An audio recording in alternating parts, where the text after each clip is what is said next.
Assalamualaikum warahmatullahi wabarakatuh. Halo guys, perkenalkan kami dari Fakultas Ekonomi Prodi Akuntansi Universitas Rambi Mekah. Nah, berdirinya kami di sini hari ini adalah untuk memenuhi tugas budgeting. Sebelumnya, perkenalkan anggota dari kelompok kami. Yang pertama ada Wardina. Berikutnya ada Nadia Syakira. Berikutnya ada Syakira Imtinan.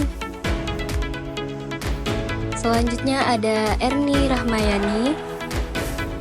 Dan yang terakhir Habib Irfan Zuhairi. Baik, di sini kami akan menjelaskan tentang perencanaan dan pengendalian laba. Perencanaan dan pengendalian laba komprehensif merupakan sistem yang dirancang untuk membantu manajemen melaksanakan proses perencanaan dan pengendalian dengan efektif. Perencanaan laba melibatkan penerapan target laba yang ingin dicapai dalam periode tertentu. Sedangkan pengendalian laba berfokus pada pemantauan dan evaluasi untuk memastikan bahwa perusahaan tetap pada jalur yang telah ditetapkan. Dalam PPL, Feed Forward, rencana awal adalah komunikasi yang dilakukan sebelum suatu aktivitas dimulai berupa rencana atau target yang diberikan dari manajemen tingkat atas ke tim di bawahnya. Feedback, evaluasi akhir setelah kegiatan berlangsung, hasilnya dibandingkan dengan rencana. Jika belum tercapai, tim mengevaluasi apa yang salah dan mengapa hasilnya tidak sesuai. Replanning, perencanaan kembali, proses revisi atau rencana ulang didasarkan feedback untuk memperbaiki kekurangan atau memanfaatkan peluang baru. Selanjutnya, tujuan, sasaran, dan rencana laba. Yang pertama, tujuan perusahaan. Tujuan perusahaan adalah tingkat perencanaan paling dasar yang menetapkan apa yang ingin dicapai oleh perusahaan dalam jangka panjang. Misalnya, fokus pada kepuasan ekonomi. Yang kedua, sasaran perusahaan. Sasaran perusahaan lebih spesifik dan terukur daripada tujuan. Misalnya, sasaran bisa berupa peningkatan pangsa pasar, produk baru, atau pertumbuhan laba. Yang ketiga, rencana laba. Rencana laba disusun berdasarkan sasaran dan biasanya terbagi menjadi dua jenis. Yang pertama, rencana laba strategis atau jangka panjang. Fokus pada tujuan jangka panjang seperti pertumbuhan atau ekspansi. Yang kedua, rencana laba taktis atau jangka pendek. Fokus pada pencapaian laba dalam waktu dekat dan lebih rinci. Selanjutnya, anggaran sebagai alat pelaksanaan fungsi pengendalian manajemen. Anggaran berfungsi untuk memastikan tujuan, sasaran, dan standar perusahaan tercapai. Pengendalian dapat dilakukan melalui laporan pelaksanaan atau kinerja, sistem akuntansi, dan pusat-pusat pertanggungjawaban. Tujuannya untuk menentukan penyebab kinerja terlalu tinggi ataupun terlalu rendah dibandingkan rencananya. Yang pertama, laporan pelaksanaan atau kinerja, yaitu laporan disusun berdasarkan tanggung jawab organisasi dan membedakan item yang bisa dan tidak bisa dikendalikan. Laporan dilakukan secara rutin, menekankan perbandingan hasil nyata dengan yang direncanakan. Yang kedua, sistem akuntansi pertanggungjawaban. Sistem ini memberikan informasi rinci mengenai pendapatan dan biaya berdasarkan tanggung jawab setiap departemen. Pengukuran prestasi dilakukan dengan membandingkan hasil aktual dengan rencana. Yang ketiga, pusat-pusat pertanggungjawaban. Yang pertama, cost center atau pusat biaya, yaitu fokus pada pengendalian biaya tanpa tanggung jawab atas pendapatan atau investasi.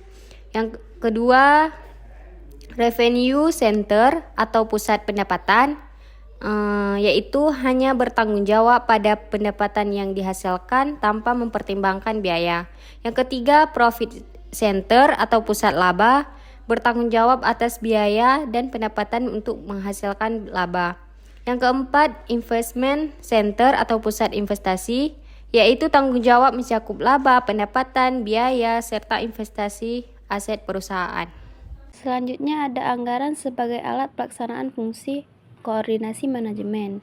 Pengertian dari koordinasi adalah menghubungkan dan menyelaraskan keputusan serta kegiatan manajemen agar setiap bagian perusahaan dapat bekerja sama dengan baik untuk mencapai tujuan bersama.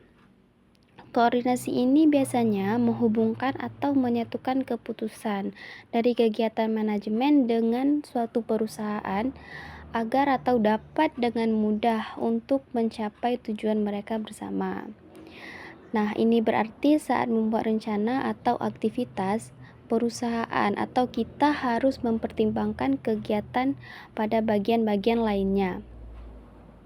Untuk mencapai koordinasi yang baik, program anggaran, perencanaan, dan pengendalian laba yang komprehensif menekankan pentingnya perencanaan yang realistis dan pengendalian yang fleksibel, serta komunikasi yang efektif antar bagian. Nah, ini berarti kita penting untuk menekankan perencanaan yang realistis agar dapat dilaksanakan dengan mudah, serta juga pengendalian yang fleksibel, komunikasi yang efektif, atau komunikasi yang baik dan tepat dengan sesama bagian atau pihak-pihak yang berhubungan dengan suatu perusahaan. Agar lebih memahami berbagai bentuk komunikasi perencanaan dan pengendalian laba, nah mari sama-sama kita lihat nih beberapa contohnya. Di sini sudah kami paparkan, sebuah toko mainan menetapkan target untuk menjual 100 mainan dalam 1 minggu. Pemilik toko memberitahu stafnya tentang target ini dan mereka siap untuk melaksanakannya. Nah, penetapan target inilah yang disebut dengan feed forward. Setelah 3 hari, pemilik toko mengevaluasi atau men-feedback hasil penjualan. Ternyata baru 30 mainan yang terjual. Padahal seharusnya target sementara adalah 50 mainan. Pemilik toko menerima laporan dari staf dan melihat bahwa ada kekurangan dalam strategi promosi yang dilakukan. Berdasarkan hasil evaluasi, pemilik toko dengan stafnya memutuskan untuk memperbaharui rencana mereka atau mereplanning. Mereka menambahkan diskon pada beberapa mainan yang sedang populer dan meningkatkan promosi di media sosial untuk menarik lebih banyak pelanggan.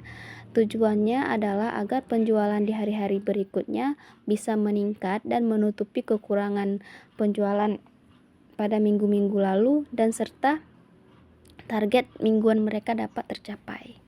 Sekian paparan materi dari kelompok kami. Jangan lupa like, comment, and subscribe.